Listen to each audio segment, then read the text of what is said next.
ஒரு மூணாவது மனுஷியோட ஒரு மூன்றாம் தரமான ட்வீட் அது எனக்குள்ளே ஏற்படுத்தின ஒரு பாதிப்பு. ஒரு மூணாவது மனுஷியை பற்றி, எனக்கு சம்மந்தமே இல்லாத ஒரு மூணாவது மனுஷியை பற்றி. இந்த பிரச்சனையில் மொத்தம் 3 பேர்னு எடுத்துக்கிட்டால், முதல்ல என்னுடைய அன்பு நண்பர் விஜய், அவருடைய வளர்ச்சியை பார்த்து நான் ரொம்ப சந்தோஷப்படுற ஒரு நண்பர். 2வது இடத்துல அவருடைய மனைவி இருப்பாங்க.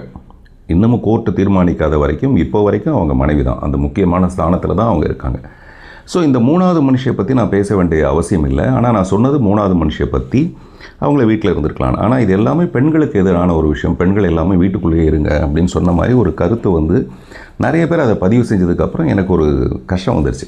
அவர் பாண்டே சொன்ன மாதிரி இதை நம்ம தவிர்த்திருக்கலாம், தவறு நடந்துருச்சுன்றதுக்காக நான் உடனடியாக அதை ஒரு பேடில் எழுதி, இந்த எழுதுகிற பழக்கம் என்னென்னா, நம்ம பேசும்போது, இப்போ நான் பேசும்போது தவறி போய் ஏதாவது வார்த்தைகள் வந்துடலாம், அது வரக்கூடாதுங்கிறதுக்காக ப்ராப்பராக எழுதி அதை ரெக்கார்ட் பண்ணி வச்சுக்கிட்டு, ஒரு கோழி சேவலை வச்சுட்டு அந்த ஹாப்பி உமன்ஸ் டேக்கு ஒரு ஏஐ மூலமாக ஒரு வீடியோ செய்கிறதுக்காக முற்பட்டு மத்தியானமே இந்த ரெக்கார்டிங் எனக்கு முடிஞ்சு போச்சு, என்னுடைய வருத்தம் தெரிவிக்கிற ரெக்கார்டிங்.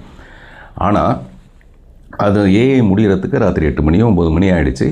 இதெல்லாம் நான் பதிவு பண்ணி போடும்போது பை த டைம் எனக்கு அந்த ட்வீட் ஒன்று வருது. அந்த ட்வீட்டில் ஆர்கனைசர்ஸ் சொன்னாங்க, எனக்கு இந்த மாதிரி இவரே விரும்பி அந்த ஃபோட்டோவை போட சொல்லி அப்படின்லாம் வந்தோடனே நான் வருத்தம் தெரிவித்தது ரொம்ப சின்சியராக, மனப்பூர்வமாக தான் தெரிவித்தேனே தவிர, இப்படி ஒரு ட்வீட் வரப்போகுதுன்னு தெரிஞ்சு தான் நான் வருத்தமே தெரிவிச்சிருக்க மாட்டேன். அதை பார்த்ததுக்கப்புறம் எனக்கு மனசில் ஏற்பட்ட விஷயம், இன்றைக்கி நான் இப்படி ஒரு வீடியோவை பண்ணணுங்கிற ஒரு உத்வேகத்தை எனக்கு ஏற்படுத்தியிருக்கு. என்னுடைய செயலுக்கு அவங்க கருத்து தெரிவிக்கக்கூடாது, எதிர்ப்பு தெரிவிக்கக்கூடாதுன்னு நான் சொல்லலை. ஆனால் சமீப காலங்களில் அவங்கள பற்றி வந்த கொச்சையான, மிக அசிங்கமான நிறைய கருத்துக்கள் இங்கே இருக்குது, பொதுவெளியில் இருக்குது.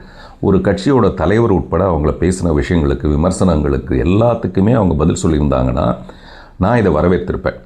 எதுக்குமே சொல்லாமல் எனக்கு மட்டுமே அவங்க கண்டனத்தை தெரிவித்ததுனால நான் வருத்தம் தெரிவிக்கிறேன்னு சொன்னதே தப்புன்னு நிறைய பேர் கண்டனம் தெரிவிச்சிருக்காங்க. நீங்கள் ஏன் சார் அதுக்கு வருத்தம் தெரிவிக்கணும், நீங்கள் ஏன் அதை மன்னிப்பு கேட்கணும்? அதில் நிறைய குரூப் ஆரம்பிச்சிருக்காங்க. வி ஸ்டாண்ட் வித் பார்த்திபன் ஒரு ஹேஷ்டேக்லாம் ஆரம்பிச்சிருக்காங்க. அந்த நண்பர்கள் எல்லாருக்கும் நன்றி. காரணம், இது என் நன்மைக்கு பக்கத்தில் நீங்கள் இல்லை, உண்மைக்கு பக்கத்தில் இருக்கீங்கன்றதுக்காக நான் உங்களை பாராட்டுறேன்.